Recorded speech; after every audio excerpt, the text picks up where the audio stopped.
BCom part first के विद्यार्थियों का सांख्यिकी कक्षा में स्वागत है। प्रिय विद्यार्थियों, आज हम बहुलक भूयिष्टिक यानी मोड के बारे में अध्ययन करेंगे। मोड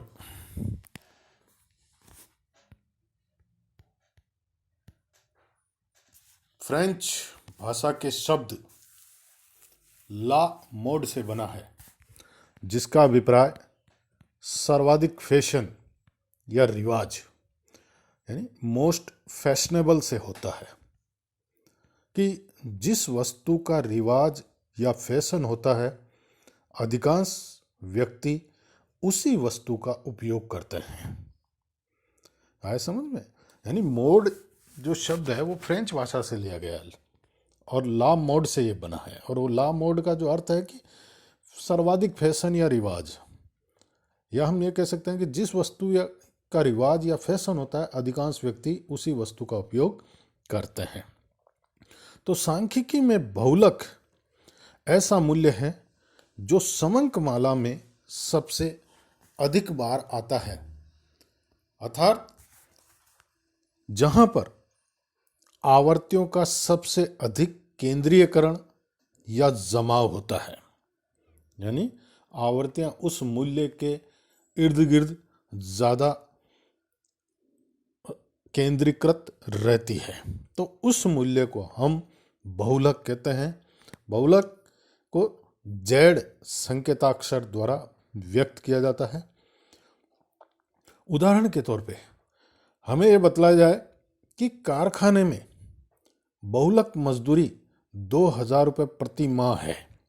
एक एग्जाम्पल अपन देख रहे हैं कि अगर किसी कारखाने में बहुलक मजदूरी जो है 2000 रुपये प्रति माह है, तो इसका अभिप्राय जो है यह होगा कि उस कारखाने में अधिकांश श्रमिक 2000 रुपये प्रति माह मजदूरी प्राप्त करते हैं। क्रॉक्सटेन एंड काउडन ने जो परिभाषा दी है कि किसी वितरण का भूयिष्टिक वह मूल्य है, बहुलक वह मूल्य है जिसके चारों ओर पदों के केंद्रित होने की प्रवृत्ति बहुत ही अधिक होती है। उसे मूल्यों की श्रेणी का सबसे अधिक प्रतिरूपी मूल्य टिपिकल वैल्यू माना जा सकता है। एक और विद्वान या लुन चाऊ के अनुसार बहुलक एक श्रेणी का वह मूल्य है जो अन्य किसी मूल्य की अपेक्षा अधिक बार आता है। इसके अलावा और भी परिभाषा जो है आपकी स्क्रीन के ऊपर जो शॉट आ रहा है उसके ऊपर है, वो आप पढ़ सकते हैं। सीधी सी और सिंपल तरीके से अगर कहा जाए या हम साधारण तरीके से अगर कहें तो बहुलक वह मूल्य है जो किसी श्रेणी में सर्वाधिक बार आता है, सबसे अधिक बार आता है, वह मूल्य जो है बहुलक कहलाता है।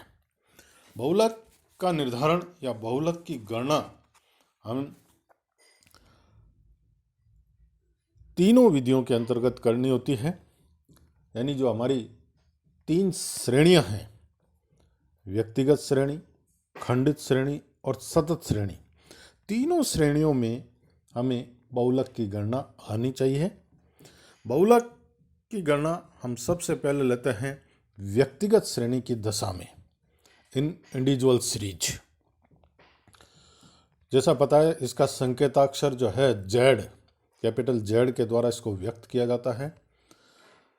तो व्यक्तिगत श्रेणी की दशा में हम इसे 3 प्रकार से ज्ञात कर सकते हैं, या 3 विधियां हैं जिसको हम जिनके द्वारा इसकी गणना की जा सकती है, बहुलक की गणना की जा सकती है। और उसमें सबसे पहला आता है निरीक्षण द्वारा, बाय इंस्पेक्शन मेथड। निरीक्षण द्वारा व्यक्तिगत श्रेणी में बहुलक ज्ञात करने हेतु यह विधि जो है सबसे आसान विधि होती है।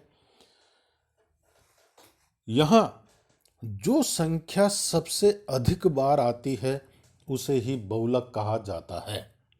इंस्पेक्शन मेथड जैसा नाम से स्पष्ट है कि हम देखेंगे, इंस्पेक्शन करेंगे, समंक माला का इंस्पेक्शन करेंगे, समंक माला का निरीक्षण करेंगे।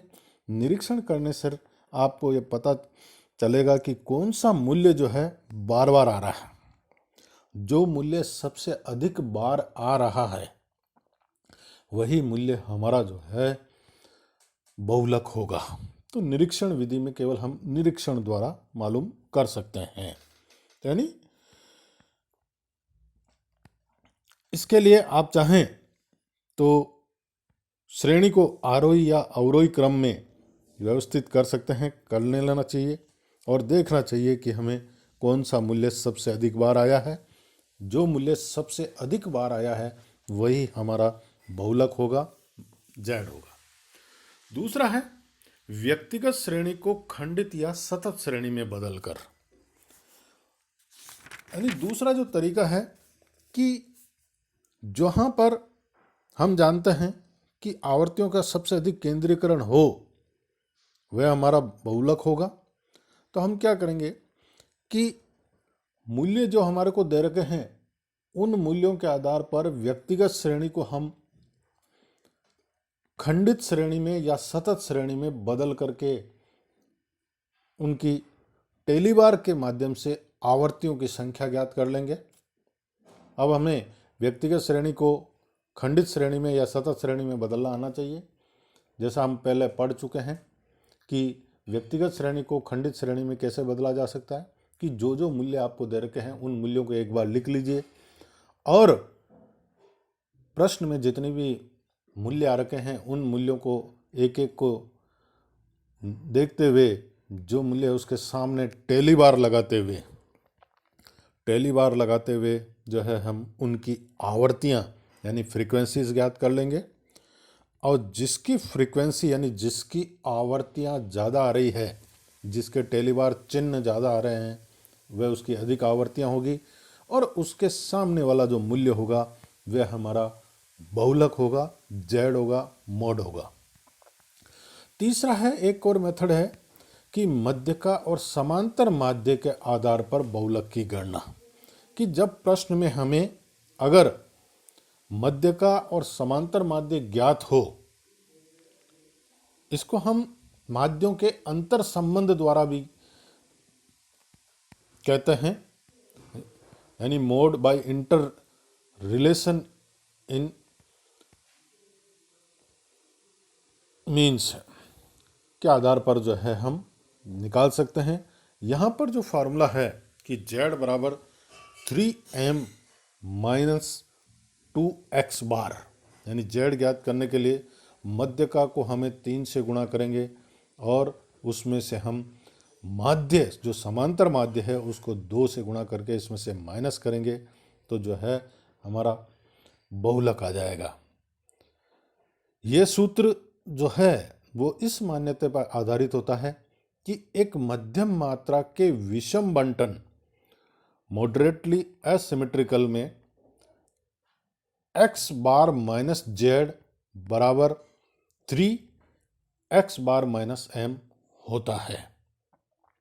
एक बात और ध्यान रखें कि इस विधि द्वारा जो बहुलक है उसका अनुमान या उसको ज्ञात केवल उन असामान्य परिस्थितियों में किया जाता है जब अन्य विधियों द्वारा बहुलक का निर्धारण संभव नहीं हो। तो उस दशा में हम जो है इस तीसरे मेथड का उपयोग कर सकते हैं।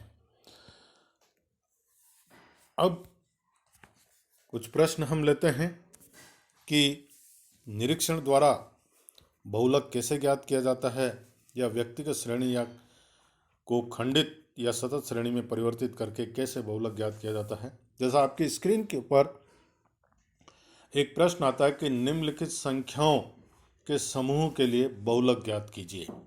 पहला जो प्रश्न दे रखा है उसमें मूल्य जो दे रखे हैं 3, 5, 2, 6, 5, 9, 5, 2, 8, 6, 2, 3, 5, 4, 7 ये मूल्य दे रखा है। इनमें से अगर हम निरीक्षण करेंगे, हम देखते हैं कि कौन सा मूल्य सबसे अधिक आ रहा है। तो आप देखेंगे कि सबसे अधिक जो आ रहा है वो आ रहा है आपके 5 जो है वो सबसे अधिक यानी 4 बार आ रहा है। इसकी आवृत्तियाँ 4 हो रही है, यानी बहुलक जो होगा हमारा वो 5 होगा। दूसरे में भी देखें हम 51.6, 48.7, 53.3, 49.5, 48.9, 51.6, 52, 54.6, 54 और 53.3 ये देखते हैं। तो इसमें जो आ रहा है कि 51.6 और 53.3 दो बार आ रहा है, दो बार आ रहे हैं। तो दोनों ही संख्या दो बार आ रही है। 51.6 भी दो बार आ रहा है और 53.3 भी दो बार आ रहा है। तो यानी ऐसी दशा में यहाँ पर दो बहुलक यानी बाई मॉडल श्रेणी कहेंगे, इसको हम द्विबहुलक वाली श्रेणी कहा जाएगा। इसके अलावा तीसरा जो प्रश्न है कि 80, 110, 40, 30, 20, 50, 100, 60, 40, 10, 100, 80, 120, 60, 50, 70, इसको आप निरीक्षण करते हैं, देखते हैं तो 40, 50, 60, 80 तथा 100 संख्याएं दो बार आ रही है। तो हम ये कह सकते हैं कि यह यहाँ पर 5 बहुलक हैं। इसे मल्टी मॉडल श्रेणी जो है कहा जाता है, बहुबहुलक श्रेणी जो है वो कहा जाता है। तो एक से अधिक संख्या भी बहुलक हो सकती है। दो संख्या आते हैं तो बाई मॉडल श्रेणी कहेंगे हम। तो यह है निरीक्षण द्वारा बहुलक ज्ञात करना। इसके अलावा जो हमने दूसरा मेथड लिया था कि व्यक्तिगत श्रेणी को खंडित श्रेणी में बदल करके हम जो है किस प्रकार से ज्ञात करेंगे। तो देखिए, एक प्रश्न जो है आपकी स्क्रीन पे है कि 11 विद्यार्थियों द्वारा प्राप्तांक निम्न प्रकार है। बहुलक का मूल्य, भूयिष्ठिक का मूल्य ज्ञात कीजिए। ये दे रखा आपका the marks obtain to 11 students are given below, find out the value of mode. 11 विद्यार्थियों के प्राप्तांक आपको दे रखे हैं। ये व्यक्तिगत श्रेणी है, इसको हमें खंडित श्रेणी में बदलना है। तो खंडित श्रेणी में बदलने के लिए हम जो वैल्यू हमें दे रखे है उन वैल्यू को एक बार लिख लेते हैं। कौन कौन सी वैल्यू है हमारे पास, कि जैसे इसमें सबसे लोएस्ट वैल्यू 10 से शुरू हो रही है। 10, 12, 15, 18, 20, 24, 27 और 30, इनको हमने मूल्यों को हमने लिख लिया। अब देखते हैं हम टेली बार लगाएंगे कि एक एक मूल्य को उठाते हैं और उसके सामने जो है जो आता है उसको हम टेली बार के चिन्ह द्वारा जो है उसको प्रदर्शित करते हैं। सबसे पहले हमने 10 लिया, 10 के सामने एक टेली बार लगाया। 27 आया, 27 के सामने एक बार टेली बार लगाया। 24 के सामने एक, 12, इसी प्रकार फिर 27, फिर 27 यानी 27 के सामने हमने टेली बार लगाए। फिर 20, 18, 15, 30 और 15 इनके सामने हमने जो है टेली बार लगाया। अब उस टेली बार को हम एज इट इज लिखते हैं आगे कि 10 की फ्रीक्वेंसी 1 है, 10 एक बार आया है। 12 को 12 भी एक बार आया है। 15 यहाँ पे दो बार आया। 15 दो बार आया है, जो कि 9वें नंबर पे और 11वें नंबर पे है, देख लीजिए आप। तो 15 दो बार आया, 18 एक बार आया, 20 एक बार आया, 24 एक बार आया।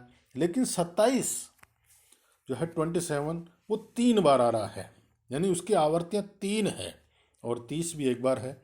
तो इस समंक श्रेणी के अंतर्गत 27 की आवर्तियाँ सबसे ज़्यादा आ रही है, यानी जो मूल्य जिसकी आवर्तियाँ ज़्यादा आ रही है।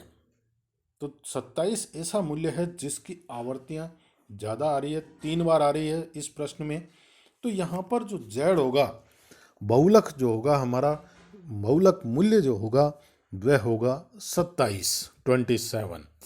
तो इस प्रकार से हम एक व्यक्तिगत श्रेणी को खंडित श्रेणी में बदल करके बहुलक की गणना कर सकते हैं, ज्ञात कर सकते हैं। उन मूल्यों को, सीधी सी बात है, मूल्यों को लिखना है, उनके सामने टेली बार लगाना है। ये टेली बार का जोड़ लगा देंगे हम तो वही आवर्तियाँ आ जाएगी। और जिसकी आवर्तियाँ ज़्यादा आ रही है, सीधी सी बात है, जो मूल्य ज़्यादा बार आ रहा है वह हमारा बहुलक होगा। तो इस प्रकार से व्यक्तिगत श्रेणी में हम एक इंडिविजुअल सीरीज के अंतर्गत हम बहुलक की गणना इन तरीकों से, इन विधियों के द्वारा कर सकते हैं।